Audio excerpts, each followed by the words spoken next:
Карантин режимінің жеңілдетілуіне байланысты облысымыздың 57 мыңнан астам тұрғыны жұмысына қайта оралады. Саяжай маусымы да ашылды. Енді тұрғындарға күндізгі уақытта жеке көлікмен жүріп тұруға рұқсат етілді. Өңірдегі санитарлық бекеттер жұмысы тоқтатылады, алайда аудан және қалааралық бекеттер сақталады. Бұл ақпаратты облыс әкімінің орынбасары Әлішер Әбдіқадыров арнайы брифингте мәлімдеді. Тұрғындарға таңғы 5-тен кешкі 22:00-ге дейін үй ауласында серуендеуге, балалар ойын алаңында жүруге рұқсат берілді. Дегенмен індет жұқтыру қаупі әлі де бар болғандықтан халық гигиеналық талаптарды барынша орындауы тиіс. Өзара 2 метр қашықтықты сақтауға, бетперде мен антисептиктер қолдануды жалғастыруға шақырып, сондай-ақ балаларды қараусыз қалдырмау керек екенін еске салды Әлішер Әбдіқадыров.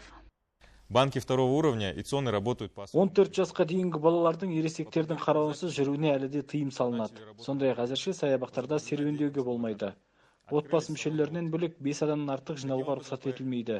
Карантин ережелер жеңілдетілуінің келесі сатысына өтуіміз аймақтағы эпидемиологиялық жағдайға тікелей байланысты.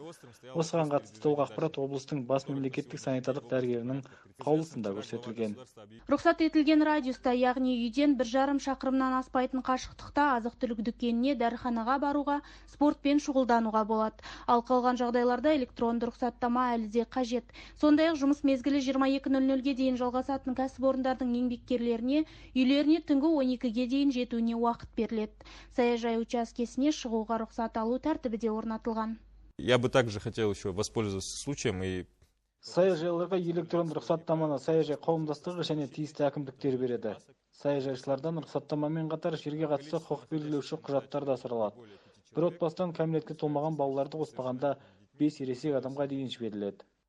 Қала ішінде қоғамдық көлікпен жүруге барлық тұрғындарға рұқсат етілді. Сонымен қатар айта кететін тағы бір жайт, енді облыс аумағында Теміртау қаласынан өзге қалаларға қатынауға болады. Сәния Орынбасар, Роман Копылов, Сарыарқа телеарнасы.